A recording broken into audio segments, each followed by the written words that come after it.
जय श्री राम। ओम विष्णवे नमः। ओम गंगणपतये नमः। देखिए, संस्कारों की श्रृंखला में 13वां संस्कार समावर्तन संस्कार आता है। समावर्तन का अर्थ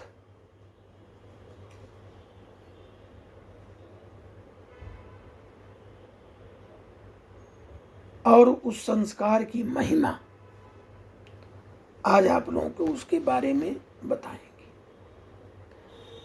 इसके पहले हमने उपनयन संस्कार के में बताया, बहुत ही महत्वपूर्ण है उपनयन संस्कार। उपनयन संस्कार के अनंतर ब्रह्मचारी गुरुकुल में निवास करता है और वहाँ वेद आदि की शिक्षा प्राप्त करता है। इस संस्कार में उसकी विद्या समाप्त होती है और मंत्राभिषेक पूर्वक गुरु की आज्ञा से स्नात होता है। ब्रह्मचर्य के चिन्ह मेखला आदि का त्याग करना पड़ता है। जटा लोम आदि का छेदन करके गार्हस्थ के उपयुक्त चंदन और पुष्पमाला, पगड़ी, वस्त्राभूषण, अलंकार आदि का धारण होता है। गुरुकुल से वापसी की बात है। जिन कर्मों का ब्रह्मचर्य व्रत में निषेध आदि का वर्णन था, उनका ग्रहण होता है। जिन कर्मों का ब्रह्मचर्य में निषेध, जैसे दर्पण देखना, सुरमा लगाना, छाता लगाना, जूता पहनना, ये सब ब्रह्मचर्य और विद्या अर्जित करने के टाइम ये सब चीजें बंद थी। ये सब कर्म आचार्य की देख रेख में समंत्रक होते थे। फिर आचार्य को दक्षिणा देकर अपने घर में आगमन होता है। समावर्तन का सामान्य अर्थ है गुरुकुल से शिक्षा ग्रहण कर घर वापिस आना, वर्तन। यह शिक्षा प्राप्ति का दीक्षांत संस्कार है।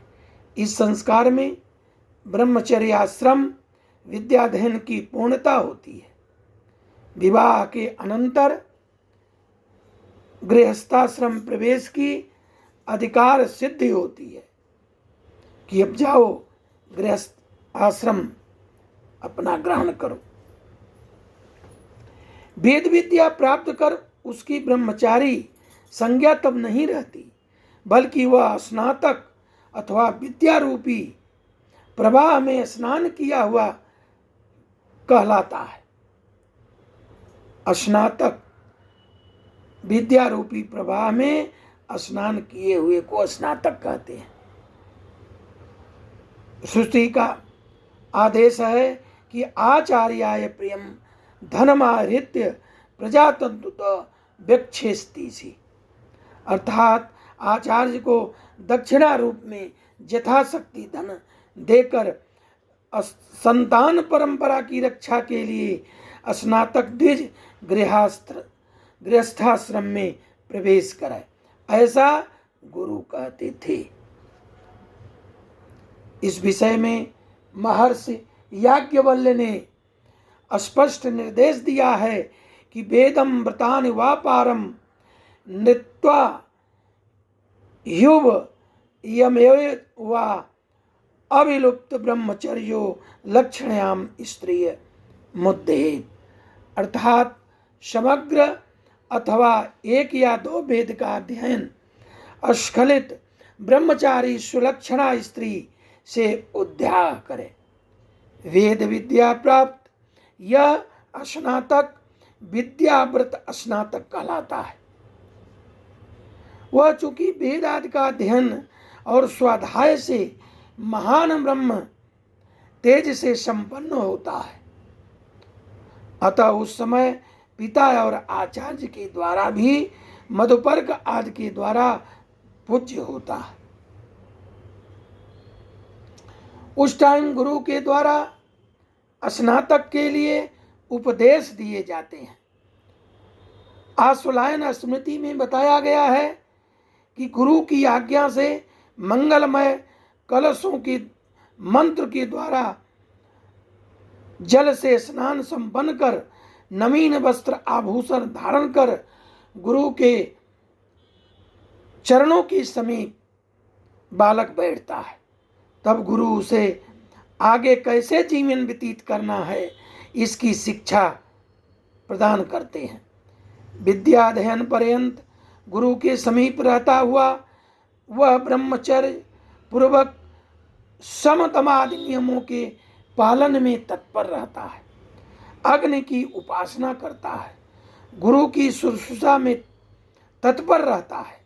किंतु अब उसे वापस घर लौटना होता है तो यहाँ पर गुरु के परिवेश को छोड़ करके उसे नए परिवेश में रहना होता है। तो उसके बारे में गुरु बताते हैं। गृह के वातावरण में माता पिता के प्रति स्नेह, कहीं वह नियमों के पालन में च्युत न हो जाए। माता पिता को बहुत दिनों से दूर रहने के कारण माता पिता को भूल न जाए, समतमादि उसका आचरण कहीं शिथिल न हो जाए, इसलिए गुरु उसे शिक्षा प्रदान करते हैं।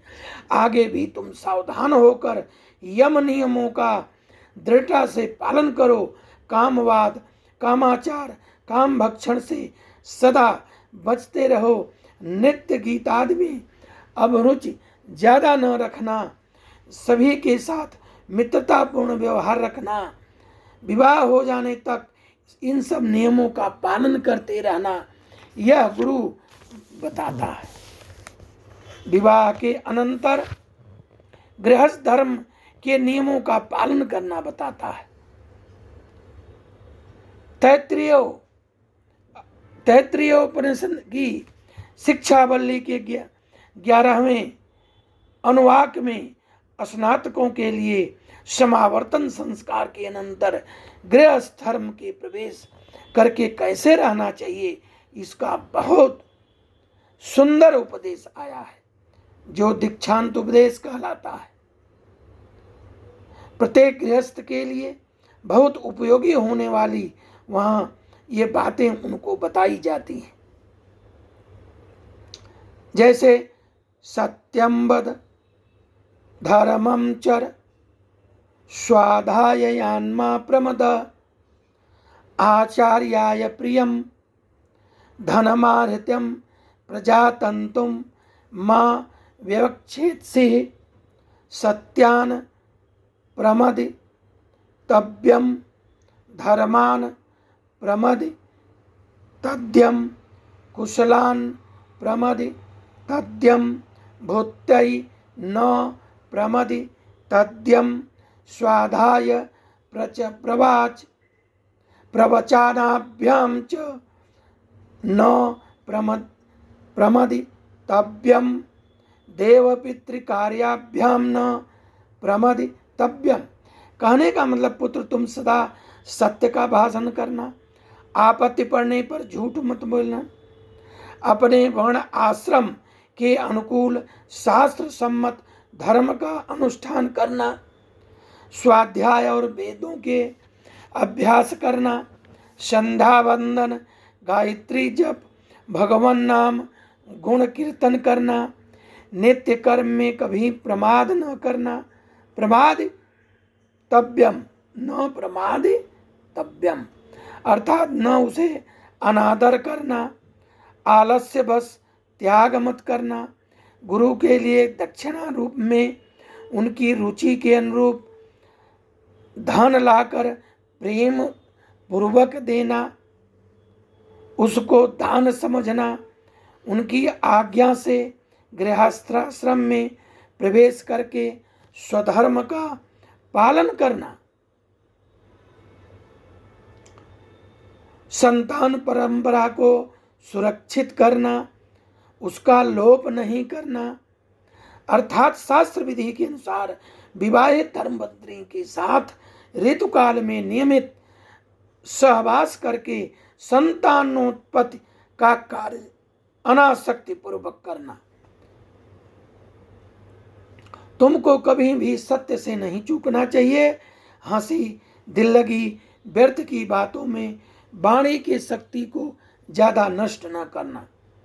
हास परिहास आदि के बहाने झूठ कभी नहीं बोलना। यह हमारा संस्कार है। अब ऐसे संस्कार में बच्चा तैयार होगा तो वैज्ञानिक, ऋषि, महर्षि तैयार होगा।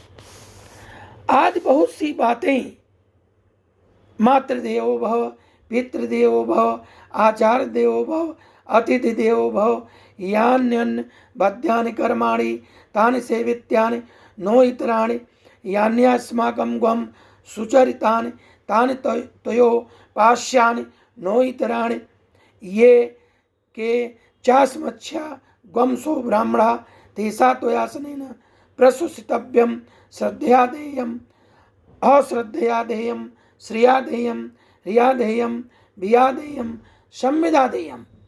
पुत्र, तुम माता में देव बुद्धि रखना, पिता में देव बुद्धि रखना, आचार्य में देव बुद्धि रखना। मातृदेवो भव, पितृदेवो भव, आचार्य देवो भव। अतिथि में भी देव बुद्धि रखना। देव बुद्धि मतलब देवता समझना, देवता की तरह उनका पूजा पालन करना। आशा यह है कि चारों ईश्वर की प्रतिमूर्त हैं, इनको ईश्वर की प्रतिमूर्ति समझकर श्रद्धा और भक्ति पूर्वक इनकी आज्ञा का पालन, नमस्कार, सेवा करते रहना चाहिए। इन्हें सदा अपने विनयपूर्ण व्यवहार से प्रसन्न रखना चाहिए। जगत में जो जो निर्देश कर्म हैं उन्हीं का तुम्हें सेवन करना चाहिए। भिन्न जो दोषयुक्त निषिद्ध कर्म हैं उन्हें भूलकर स्वप्न में भी आचरण नहीं करना चाहिए। अपने गुरुजनों के आचार व्यवहार में जो उत्तम आचरण है उसके विषय में कभी शंका का स्थान नहीं देना। उन्हीं का तुम्हें अनुकरण करना चाहिए। इस प्रकार यह सब चीजें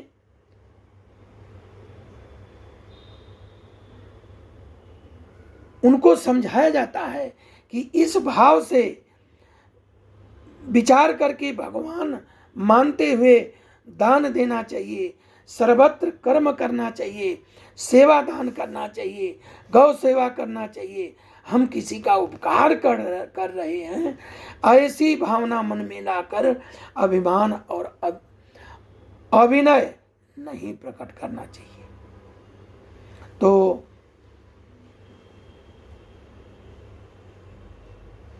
जहां पर तुम अपनी बुद्धि से निर्णय न कर सको वहां भी जो विचारशील, परामर्श देने में कुशल, सत्कर्म, सदाचार में पूर्णतया संलग्न तथा धर्मकामी, निस्वार्थी, विद्वान ब्राह्मण हों, वे लोग उसके जैसा व्यवहार करें वैसा ही तुमको भी करना चाहिए।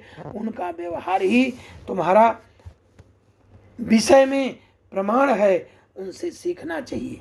यही शास्त्र की आज्ञा है, यही शास्त्र का निचोड़ है। इतना ही नहीं, अनुशासन भी यही है।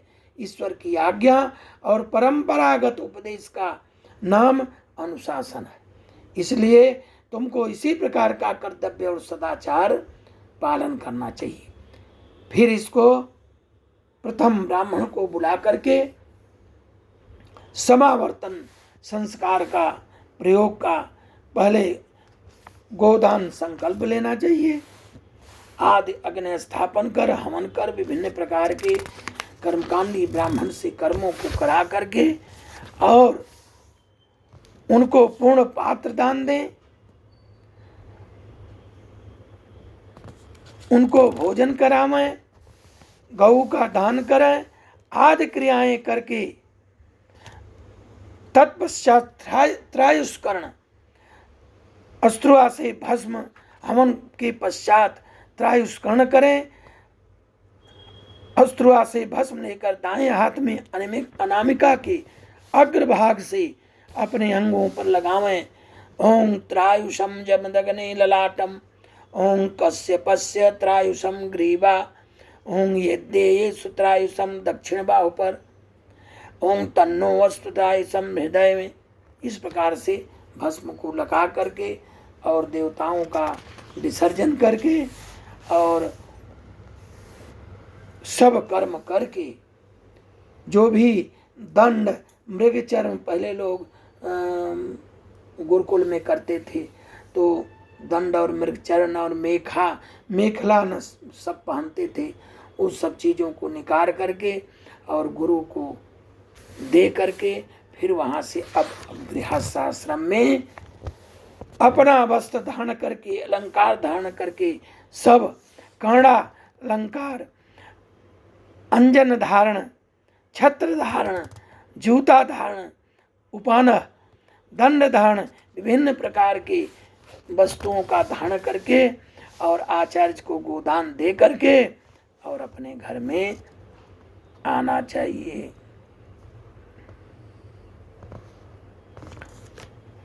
एक इसी में थोड़ी सी चर्चा है, बड़ा हो रहा है, कभी हम अब कल वाले में करेंगे। समावर्तन संस्कार यहीं पर पूर्ण होता है। जय श्री राम।